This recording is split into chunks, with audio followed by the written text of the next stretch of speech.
예, 한 주 동안 잘 지내셨죠? 예, 아무튼 그 한 주 만에 또 봐서 반갑고 저는 매주 설교를 준비하는 게 정말 힘들긴 한데 어머님들, 아버님들 또 애들을 보면은 그 자체로 되게 힐링이 되는 것 같아요. 그래서 여러분들 볼 때마다 너무나도 반갑고 또 이렇게 오늘 또 새로 오신 분들 또 오랜만에 오신 분들 정말 반갑습니다. 예, 오늘은 성도의 흩어짐이란 무엇인가라는 제목으로 함께 말씀을 나누도록 하겠습니다. 오늘 본문인 사도행전 8장은 이 스데반 집사의 이 순교 사건 그 이후의 내용입니다. 지난주에 우리가 살펴봤던 것처럼 이 스데반 집사는 이 사람들에게 예수님을 전하다가 돌에 맞아서 순교를 했는데 이 사도행전 7장의 마지막 부분에는 사람들이 이 죽은 스데반의 옷을 벗겨서 이 사울 앞에 두는 장면이 나옵니다. 여러분은 혹시 이 장면이 뭘 의미하는지 아십니까? 이 사울은 우리가 잘 아는 것처럼 사도 바울의 옛 이름이죠. 이 장면은 이 상당히 중의적인 의미를 가지고 있습니다. 먼저 이 장면은 이제 이런 의미를 가지고 있습니다. 사도 바울은 이제 예수님을 만나서 변화되기 전에 이 예수 믿는 사람들을 박해를 했는데 오늘 이 장면은 그가 그리스도인을 박해하는 일에 있어서도 이것을 진두지휘하던 수장이라는 것을 의미합니다. 사도들이 활동했던 그 시대의 사람들은 이제 옷을 얼마 가지고 있지 못했습니다. 그래서 이 당시 사람들에게 있어서 옷은 지금 시대와는 조금 다른 의미를 가지고 있다고 할 수 있습니다. 고대 사회에 있어서 옷은 그 사람의 몸을 보호하는 것이면서 동시에 그 사람의 영광과 그 사람 자체를 상징하는 그런 의미를 가지기도 했습니다. 지금 이 시대에도 우리는 옷을 통해서 그 사람의 소속이라든지 이 특징을 알 수가 있죠. 예를 들어서 제복을 입은 사람을 보면 그 사람이 경찰이다, 군인이다, 이런 거를 알 수가 있고, 또 어떤 사람의 이 패션은 그 사람의 아이덴티티를 나타내기도 합니다. 예를 들면 이런 게 있습니다. 이제 애플의 창업자인 이제 돌아가신 분이죠. 이제 스티브 잡스는 이 청바지에 이 검은색 티를 늘 입고 다녔습니다. 그래서 이런 그의 스타일은 그 사람 자체를 상징하는 어떤 개성으로 인식되기도 한다는 것이죠. 사도시대 당시의 사람들은 지금처럼 여러 벌의 옷이 없었고, 그래서 그 당시 사람들에게 있어서 옷은 더욱더 그 사람 자체를 상징하는 것으로 여겨졌습니다. 고대 사회에 있어서 옷은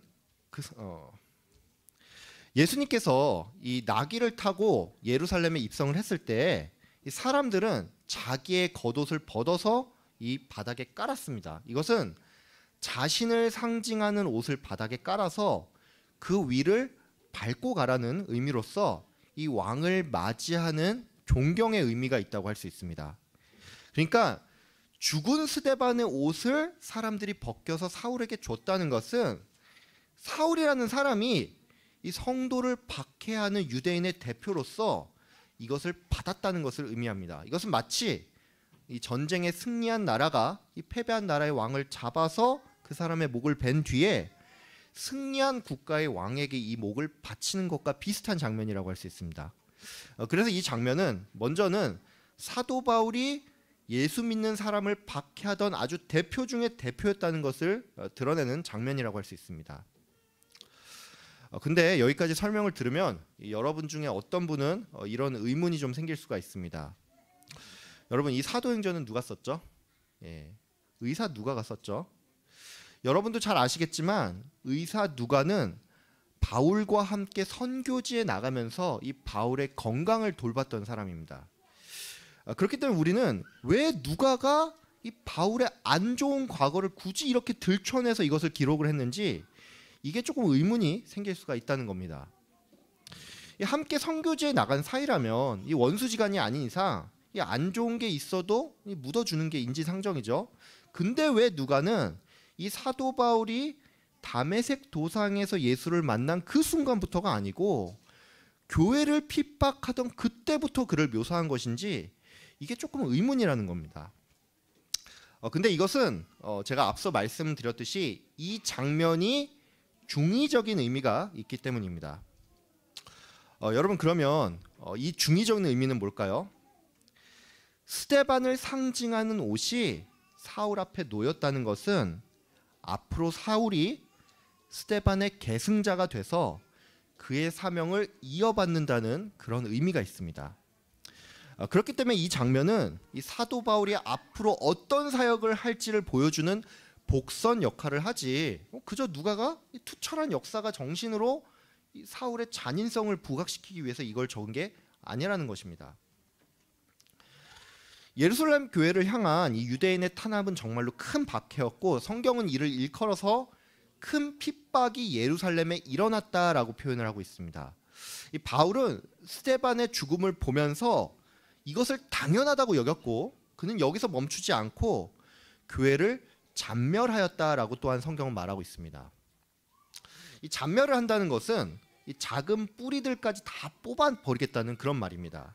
쉽게 말해서 바울은 이 예수를 믿는 잔당들을 찾아내서 그들을 진멸했다는 것입니다. 성경은 바울이 집집마다 돌아다니면서 거기에 예수님 믿는 자가 있으면 이 남녀노소를 막론하고 그들을 끌어내서 이 옥에 넘겼다라고 설명을 하고 있습니다. 이것은 마치 이 과거의 그 나치들이 이 모든 사람들의 집에 찾아 들어가서 이 유대인들을 찾아내서는 그들을 포로 수용소로 내몰았던 것과 비슷한 일이라고 할 수 있습니다. 그러면 바울은 왜 이토록 이 일에 열심이었을까요? 이것은 그가 잔인한 사람이어서 그런 게 아니라 그가 정말로 열성적인 유대교 신자였기 때문입니다. 빌립보서 3장을 보면은 이 사도 바울이 예수를 만나서 회심하기 전에 이 자기가 어떤 사람이었는지를 회상하는 이 장면이 있는데, 그는 자기 자신이 히브리인 중에 히브리인이요 율법으로는 바리새인이고 열심으로는 교회를 박해하였다라고 설명을 하고 있습니다. 이게 무슨 말이냐면 자기는 혈통으로 보나 율법으로 보나 흠이 없고, 또 유대교의 유일신 사상에 따라서 자신을 하나님의 아들이라고 말하는 예수는 신성 모독자이기 때문에 그들을 따르는 무리는 모두 율법에 따라서 죽어 마땅하다고 이 바울은 그렇게 생각을 했다는 것입니다. 교회는 이 바울이 주도하는 박해를 받게 되자 이 대부분의 성도들이 사도를 제외하고는 유대와 이 사마리아 지역으로 흩어졌습니다. 그리고 그들은 흩어진 자리에서 예수를 사람들에게 전했고, 결과적으로 복음은 예루살렘을 넘어서 온 유대와 사마리아로 퍼지기 시작했습니다. 이후에는 빌립 집사가 이제 사마리아 성에서 예수님을 전하고 또 각종 이적을 일으키는 내용이 나오는데, 이게 오늘 우리가 살펴본 본문의 전반적인 내용입니다.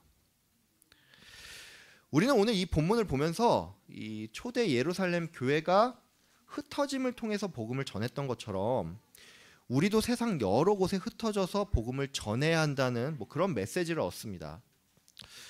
저는 이 메시지에 전적으로 동의를 합니다. 하지만 저는 그 전에 우리가 먼저 좀 주목을 했으면 하는 게 있는데, 그게 뭐냐면 이 흩어짐에 앞서서 먼저는 성도들의 모임이 있었다는 것입니다.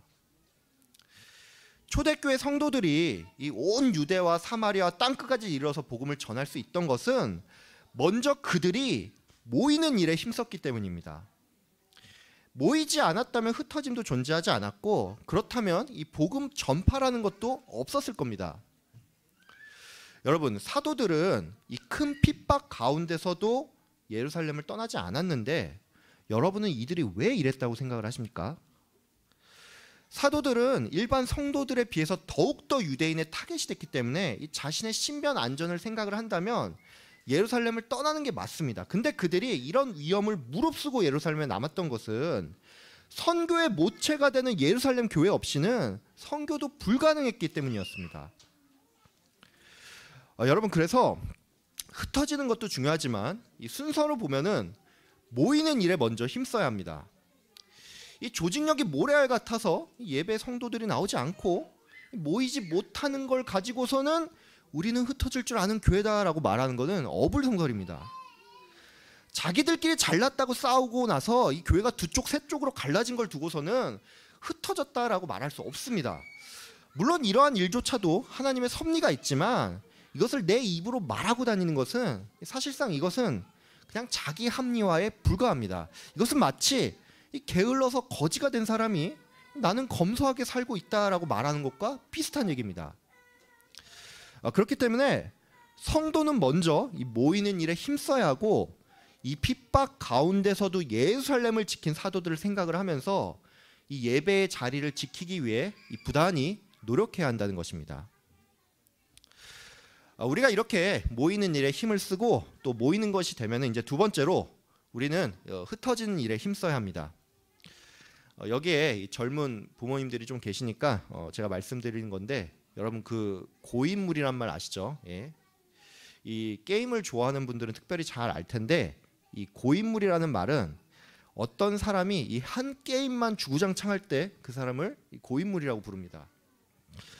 근데 이 고인물 단계도 넘어간 사람들이 있거든요. 예, 이런 사람들은 이 게임도 정상적으로 안 하고 정말 이상하게 하는데, 이런 사람들을 일컬어서 사람들은 썩은 물이라고 부릅니다. 어떤 게임은 이 유독 고인물과 썩은 물이 좀 많은 그런 게임이 있습니다. 근데 이런 게임에는 이 새로운 사람들이 들어오지를 않습니다. 왜 그러냐면 너무 게임을 잘하는 사람들이 많으니까 이 새로운 사람들은 게임의 재미를 느끼기도 전에 이런 사람을 보면서 질려버린 나머지 그 게임을 접어버리는 겁니다. 여러분, 흐르는 물이 썩지 않는다는 말이 있죠. 이것은 복음도 마찬가지입니다. 복음이 아무리 귀해도 이 복음이 어떤 특정 지역에만 머문다든지 이 기독교 단체 안에서만 선포가 된다면 복음은 성도들의 교리로만 머물 뿐이지 불신자를 향한 복음이 될 수는 없습니다. 이 화성교회가 아무리 부흥을 하고 잘 된다고 하더라도 강서구 지역 안에서 복음을 전하지 않고 수평 이동만을 통해서 성장을 하고 있다면 이 교회는 더 이상 건강한 교회라고 할 수 없습니다. 그렇기 때문에 우리는 흩어지는 일에 힘써야 합니다. 여러분, 왜 많은 대형 교회들이 욕을 먹습니까? 여러분, 제 말 오해하지 마세요. 저는 이 대형 교회를 절대 싫어하는 사람이 아니고, 큰 교회는 큰 교회대로 또 작은 교회는 작은 교회대로 나름 사명이 있다고 생각을 하는 사람입니다. 근데 이런 제 생각에도 불구하고 이 대형 교회가 사람들에게 상당히 많은 이 질타를 듣는 것은 사실입니다. 여러분, 그러면 여러분은 왜 그렇다고 생각을 하십니까?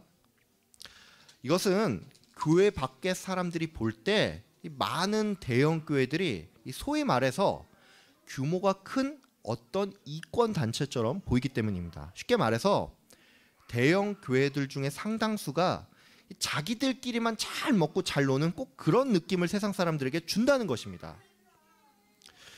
교회가 성장하는 것은 좋은 일입니다. 다만 그게 과한 나머지 흩어지는 일을 등한시할 때는 이 세상은 그 교회를 보면서 이 교회가 구원의 방주라고 생각을 하지 않고 어떤 이권 단체로 보기 시작을 한다는 것입니다.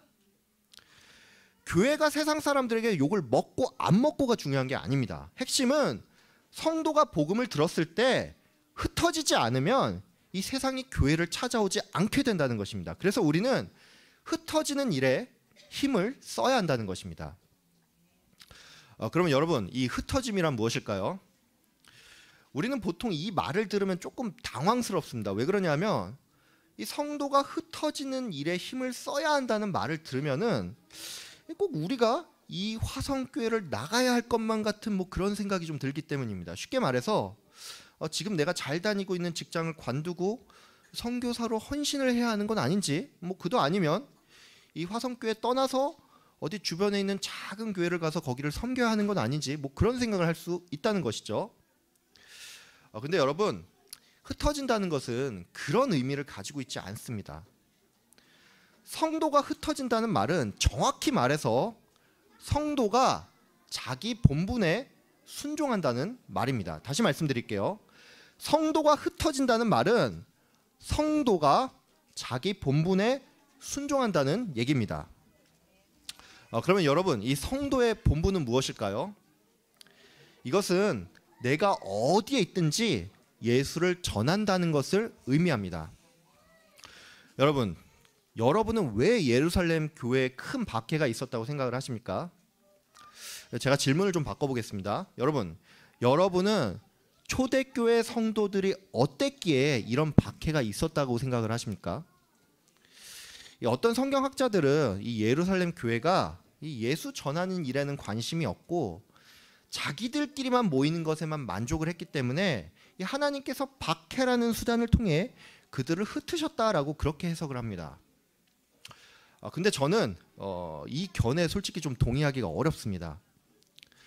만약에 정말 예루살렘 교회 성도들이 자기들끼리 모이는 것에만 관심이 있었다면 이들은 각 지역으로 흩어진 후에도 또 그 흩어진 사람들끼리 그 지역에 모여서 예수님은 전하지 않고 역시나 자기들끼리만 모이면서 재밌게 지냈을 겁니다. 근데 그렇지 않았다는 것이죠. 이 사도행전 6장에 보면은 이 예루살렘 교회가 부흥할 당시에 이 예루살렘에 하나님의 말씀이 흥왕했다라는 표현이 있습니다. 그러니까 이 말은 예루살렘 교회가 이 교제만 풍성히 일어난 게 아니라 사람들이 각자의 위치에서 예수를 전하는 일에 힘썼다는 것입니다. 그렇기 때문에 저는 오히려 이들이 이 자기 본분을 충실히 수행을 했기 때문에 하나님께서 이를 알고 이들을 여러 지역으로 흩으셨다는 것입니다. 즉 이 흩어짐은 단순히 흩어짐이 아닌 복음 전파의 도구가 되었다는 것입니다. 참고로 오늘 본문 8장 2절은 예루살렘 교회가 박해를 받으면서 흩어졌다라는 이 부분을 이제 헬라어로 디아스페이로라는 단어를 사용을 해서 표현을 했는데 이 단어는 직역을 하면 씨 뿌림을 통한다입니다. 이 흩어진다라는 뜻을 가지고 있는 단어는 뭐 아폴리오라든지 뭐 디아스 코르피조라는 단어가 있는데 이 신약 성경 전반을 보면은 보통 이 두 단어가 디아스페이로보다 훨씬 더 많이 쓰입니다. 그러니까 이 말은 굳이 이 단어를 써서 성도의 흩어짐을 표현을 했다는 것은 성도의 흩어짐이 단순히 흩어지는 게 아니라 복음의 씨앗이 여러 지역으로 뿌려졌다는 것을 의미합니다. 이 성도의 흩어짐이 복음 전파로 이어질 수 있던 것은 결국에는 성도가 자기 본분에 충실했기 때문에 가능한 일이었습니다. 그러니까 여러분, 흩어짐이란 바로 우리가 본분에 충실한 것이며 이것은 우리가 어디서든지 예수를 전해야 한다는 것을 꼭 기억하는 여러분 되길 바랍니다. 이 성도의 흩어짐은 땅끝까지 이 복음을 전파하기 위함입니다. 그리고 이 땅끝은 단순히 공간적인 의미만 가지고 있지 않습니다. 물론 지금 이 시대에도 미전도 종족이 있고 어떤 나라는 이 선교사를 박해하는 곳도 있지만 지금 이 시대에 우리는 어떤 공간의 제약이나 거리상의 이유로 어딘가를 가지 못해서 전도를 못하는 건 아닙니다. 그렇기 때문에 지금 이 시대의 땅끝까지 복음이 전파되어야 한다는 말은 이 물리적 공간적인 의미를 넘어서서 복음을 듣지 못하는 모든 사람들에게 이 예수님이 전해져야 한다는 것입니다. 내 주변 사람들 중에 예수를 모르는 자가 있다면 거기가 땅끝입니다. 가장 가까운 가족이 예수를 모르고 나의 가장 친한 친구가 예수를 모른다면 거기가 바로 땅끝이라고 할 수 있습니다. 여러분 모두 이 주변 사람들에게 예수를 전하는 여러분 되기를 바랍니다. 특별히 여기 직장 생활하는 부모님들 많이 계시니까 말씀을 드리는데 내가 이 기독교인임을 좀 밝히시고 그리고 이거를 떳떳하게 밝히기 위해서 어느 정도는 좀 이 본이 되는 삶을 사십시오. 저도 제가 사역자가 될지 몰랐기 때문에 이 직장 생활 기간을 돌아보면은 이 부끄러운 게 너무나도 많아서 제가 이런 말을 할 자격이 없는 건 아는데 여러분 나랑 10년, 20년 같이 직장 생활을 했는데 그 사람들로부터 야, 너 교회 다녀? 너 맨날 술 마시고 상사 뒷담화 잘하지 않아? 그리고 너 주말마다 어디 맨날 여행 다닌다고 하지 않았어? 이런 말 들으면 안 됩니다. 예. 내가 세상의 본이 되어야 하는 것은 내가 단지 욕을 안 먹기 위해서가 아니라 우리가 그렇게 해야지만 예수를 전할 기회가 생기기 때문입니다. 그러니까 여러분 내가 성도의 본분에 충실하기 위해서라도 좀 정직하게 사시고 이 사람들에게 본이 되는 삶을 사는 여러분 되시길 바랍니다. 말씀 맺도록 하겠습니다. 우리는 오늘 성도의 흩어짐이란 성도가 그 본분에 충실해서 예수를 전하는 것이라는 사실을 알게 됐습니다. 여러분 지금 우리가 지금 이 자리에 이렇게 앉아서 예배를 드리는 것은 먼저 예수 믿은 자가 그 본분에 충실했기 때문입니다. 복음은 천사를 통해서 전해진 게 아닌 사람을 통해서 전해진 것입니다. 또한 복음은 하나님께서 그의 열심을 통해서 전해진 것입니다. 예루살렘의 핍박을 복음의 도구로 바꾸시고 성도를 박해하던 바울을 하나님께서 들어서 쓰셨습니다. 내가 예수님을 전할 때 하나님께서는 특별하게 내 삶에 개입을 하시고 우리의 인생을 선한 길로 이끄실 것입니다.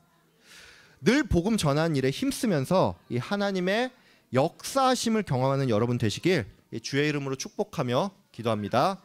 기도하겠습니다. 은혜롭고 자비로우신 하나님 아버지 감사합니다. 오늘 우리 이 사도행전 8장의 말씀을 통하여서 하나님 아버지 우리가 우리의 본분이 무엇인지를 깨닫게 하여 주심 감사합니다. 하나님 아버지 우리의 본분은 바로 다름 아닌 예수 그리스도를 전하는 것임을 우리가 기억하게 하여 주시고 우리가 어느 자리 어느 곳에 있든지 거기가 바로 땅끝이라고 생각을 하고 거기에 예수를 모르는 자들에게 우리가 예수님을 전하는 우리 모두가 될 수 있도록 주님 인도하여 주시옵소서. 또한 이를 위해서 우리가 이 복음을 전하는 일을 하기 위해서 우리가 삶에 있어서 또 여러 가지 부분에 있어서 사람들에게 이 본이 되는 그리스도인이 될 수 있도록 주님 또한 우리에게 복을 내려 주시옵소서. 모든 가정들 하나님 아버지 복을 내려 주시고 오늘 한 주 동안 또한 지켜주실 걸 믿사오며 예수 그리스도의 이름 받들어 기도드렸습니다. 아멘.